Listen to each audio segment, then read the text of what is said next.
माज़रत के साथ Pakistan cricket board का जो कल्चर है, जो रवायत रही है, वो प्लेयर्स को बड़ी आसानी से ये कह देना कि प्लेयर्स जो है वो इंजर्ड है। वहाँ सवाए एक दो, आप एहसानुल्लाह की बात कर लें, एक दो और प्लेयर हैं, बाकी क्या आपको लगता है कि आपके अंडर 19 के प्लेयर्स भी इंजर्ड हैं जिन्होंने अफगानिस्तान के खिलाफ 100 किए? वाहिद वो बच्चा जिसने पाकिस्तान की तरफ से वर्ल्ड कप के अंदर 100 किया, वो बच्चा टीम से बाहर है, वो भी नहीं खेल रहा है इसमें स्क्वाड में। मोहम्मद हारिस विकेट कीपर तो कैप्टन है ना एक टीम के। वो उनकी शादी अब रिसेंटली हुई है, जिन्होंने निकाह हुआ उनका, ठीक है, और आप निकाह हुआ है, मतलब आप देखें कि क्या उनकी जाती कोई मसरूफियत नहीं थी? एग्जैक्टली, आपकी लाइफ में एक अलग चेंज आया है। ये बिल्कुल, ये बहुत बड़ा पॉइंट आपने रेज किया है कि वो ये अपना इवेंट जो था वो इस चैंपियंस लीग के बाद भी, चैंपियनशिप के बाद भी रख सकता था, लेकिन उन्होंने ऐसा नहीं किया। लेकिन फिर वही वाली बात कि आपके प्लेयर्स इतने पावरफुल हैं, मैं आप दोनों को ये बता दूं कि आज वो खड़े होके मोहसिन नकवी साहब के लिए भी अगर मुखालफत में या उनके जो पॉलिसीज़ में उनके ऊपर बात कर लें, तो मेरा नहीं ख्याल कि आप उनका कुछ बिगाड़ सकते हैं। और रिसेंटली अगर आप निजी टीवी चैनल्स के ऊपर मुख्तलिफ टेस्ट क्रिकेटर्स को देख रहे हो, हम यहाँ पर इतना खुल के नहीं बोल सकते। मतलब आपके ऊपर भी कुछ चीज़ें वैल्यू रखती हैं कि आपको पॉलिसीज़ के मुताबिक बोलना पड़ता है।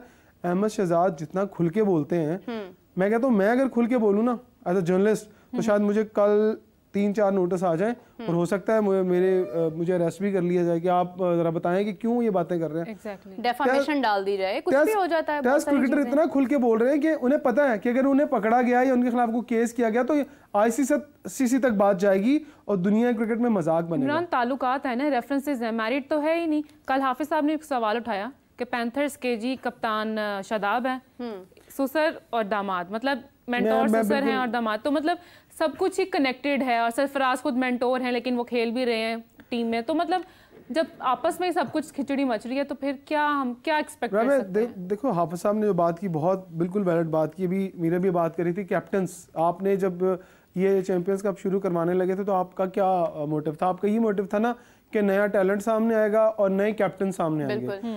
आपने शादाब को तो सेटअप से बाहर कर दिया हुआ है। अगर एज ए उसकी परफॉर्मेंस देखी जाए, जो रीसेंट टूर्नामेंट्स हुए तो उसकी परफॉर्मेंस नहीं है वो कि आपने उनको बिग इवेंट्स में रखना ही छोड़ दिया।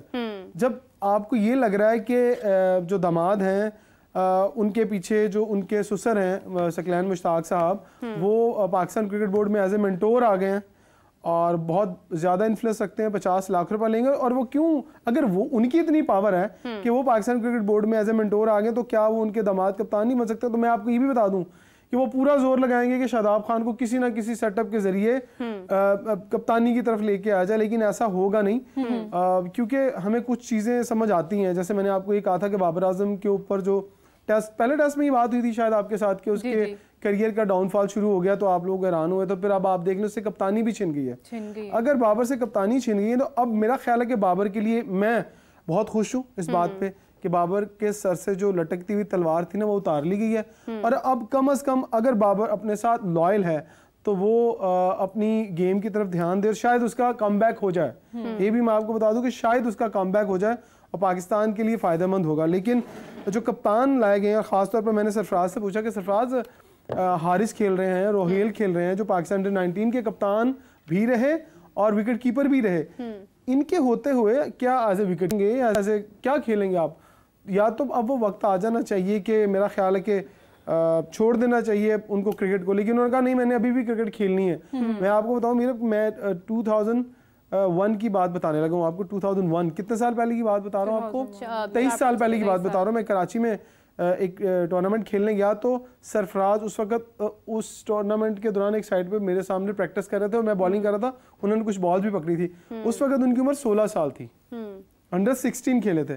तो आप उनकी एज का जरा अंदाजा लगा लें कि उनकी एज कितनी है। तो आप अगर चैंपियंस कप से पाकिस्तान का फ्यूचर लाना चाहते हो तो माजरत के साथ आप पैसा भी ज़ाया कर रहे हैं, लोगों की ख्वाहिशों के साथ खेल रहे हैं, और वो हॉकी वाला हाल शुरू हो चुका है। डिक्लाइन इतना पाकिस्तान क्रिकेट के अंदर आ गया कि आप जो मर्जी कर लें, आपकी क्रिकेट सीधी होने वाली नहीं है जब तक आप वाकई जिन्होंने परफॉर्म किया अंडर 19 के अंदर, डिस्ट्रिक्ट्स के अंदर, उन लोगों को खिलाया जाए। और सबसे बड़ा सवाल मुझे ये बताएं कि आपको याद है कि पाकिस्तान क्रिकेट बोर्ड ने क्लब लीग करवाई थी कि क्लब लीग में जो बच्चे परफॉर्म करेंगे उनकी परफॉर्मेंस को कंसीडर किया जाएगा और उनको खिलाया जाएगा। वो बच्चे कहाँ हैं? वो बच्चे भी कहीं नजर नहीं आ रहे। और फिर उमर अकमल, अहमद शहजाद, नवाज, फिर और 2-3 सीनियर प्लेयर हैं जिनको अगर मैं एज कैटेगरी की बात कर लूँ, अच्छा एज कैटेगरी के अलावा आप देखें कि इमरान नज़ीर की अगर हम बात करें, मतलब एक आपके पास टैलेंट था, आपके पास तो कई ऐसे टैलेंट थे जिनको आपने हाथों से अपने जो है वो एक तरफ कर दिया। तो ये बहुत आसान होता है कि आप टीम से किसी को निकाल दें और टैलेंट किल कर दें। ये सबसे पिछले साल आपको पता है पाकिस्तान क्रिकेट बोर्ड की पॉलिसी क्या थी कि 30 साल से ऊपर वाला लड़का नहीं खिलाना। ये लास्ट ईयर की पॉलिसी थी। अहमद को तो सबसे पहले बाहर करना चाहिए, शोएब तो मलिक अब वाली पॉलिसी में लिखा है ना, उन्होंने कहा 35 साल की एज तक जो है वो खिला सकते हैं, लेकिन फिर भी 35 साल से ऊपर वाले भी खेल रहे हैं।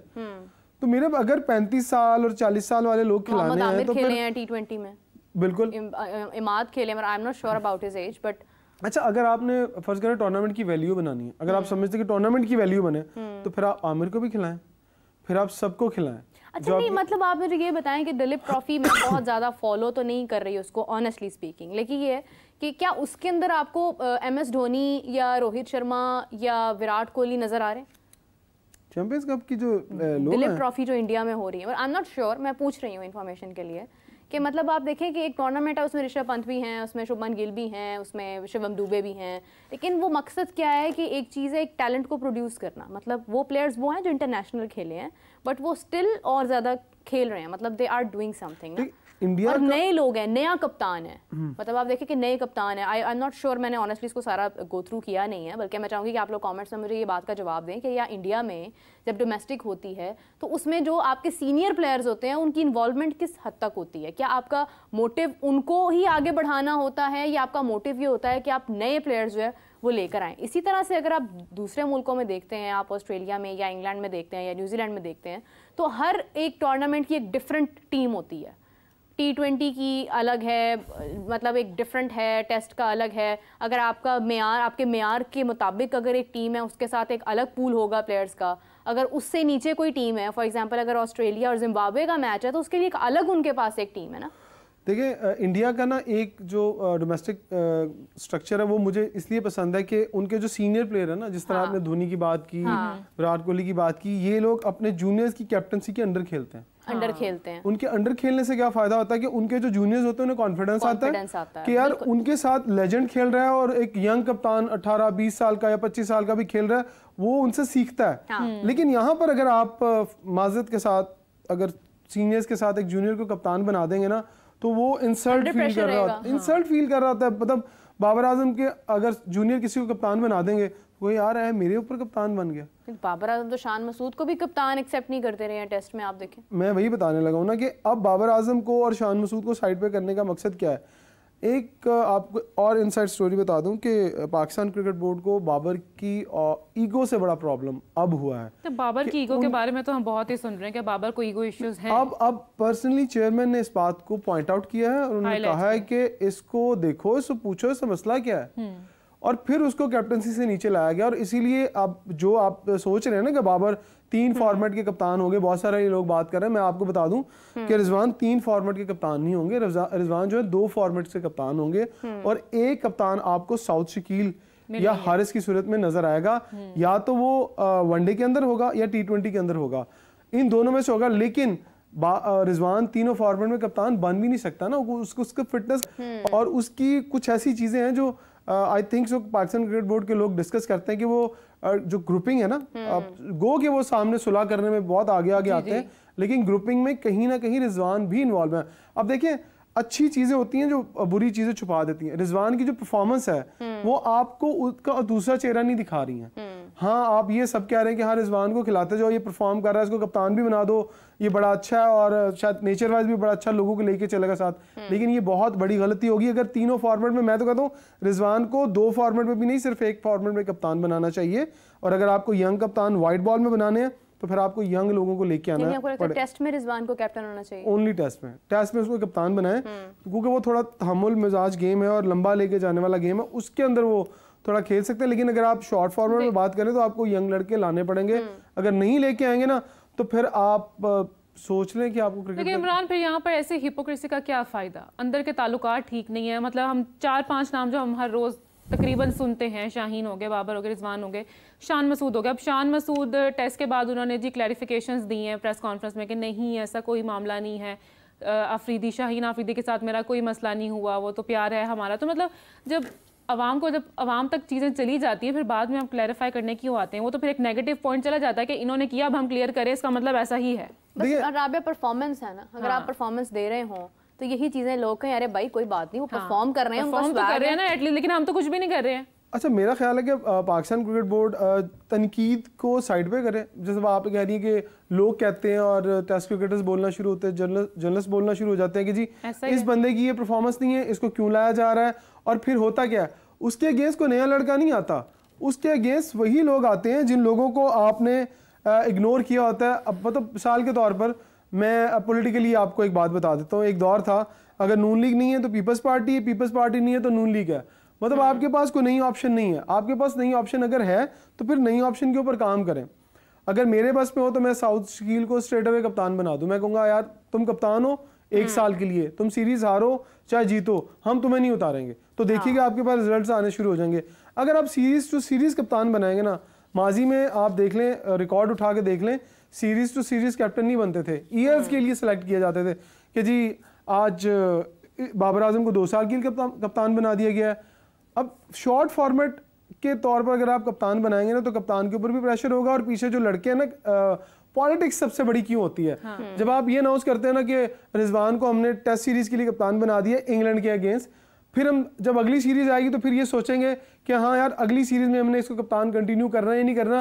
तो जो पीछे उसके मुखालिफ ग्रुप होता है ना, तो फिर वो परफॉर्मेंस टीम के अंदर ऐसी देता है कि सारी की सारी परफॉर्मेंस आप सुन लें, आपका प्लेयर के बारे में बात कर रहे हैं, आप तो डिस्कस ही कप्तान के बारे में कर रहे हैं कि शान मसूद की कैप्टनसी जो थी वो फारिग थी, और इसको साइड पे करो, एक और कैप्टन ले आओ। अच्छा, वो अगर बाबर या रिजवान कप्तान बनते हैं और शान मसूद टीम में खेल रहे होते हैं, अगर शान मसूद नहीं परफॉर्म करते रिजवान के कैप्टनसी के अंदर, या वो ग्रुप परफॉर्म नहीं करता जिन्होंने अब परफॉर्म नहीं किया शान मसूद की कैप्टनसी के अंदर, तो बात तो वहीं खड़ी है। आप ग्रुप से हटके क्यों नहीं बनाते? आप वाला सवाल बिल्कुल वैलिड है कि आप ये रिजवान, शहीन, बाबर इनको साइड पे करें और आप नए लड़कों को लेके आए और उन्हें बता दें कि भाईजान ये हमने आज 19 साल का या 20 साल का नया लड़का इसको कप्तान बनाया है, आपको जितनी भी क्रिकेट 2 साल खेलनी है ना, इसके अंडर खेलनी है तो खेले, नहीं खेलनी तो ना खेले। क्या कप्तान बन के अकड़ आ जाती है आप में? मेरा ख्याल है कप्तान को जो नहीं, वो आपको एक टेक्निकल पॉइंट बताता हूँ कि जो 11 साइड आपने सेलेक्ट करनी है ना, 15 आपको टीम ने बना के दे दिए सिलेक्टर्स ने, जब आपने 11 खिलाने हैं ना तो 11 कप्तान नहीं खिलाना है। अच्छा, तो वो 11 वो साइन जो होते हैं ना नीचे जब आप टॉस करने जाते हैं तो एक पेज होता है कप्तानों के हाथ में, उसके नीचे जो साइन होते हैं ना आईसीसी रूल्स के मुताबिक वो कैप्टन के साइन होते हैं, उसके नीचे किसी और के साइन नहीं होते। नहीं, वैसे भी दुनिया में मतलब अगर आप देखें, अगर आप पोस्टर्स देखें जो लगते हैं तो वो कप्तानों के लगते हैं,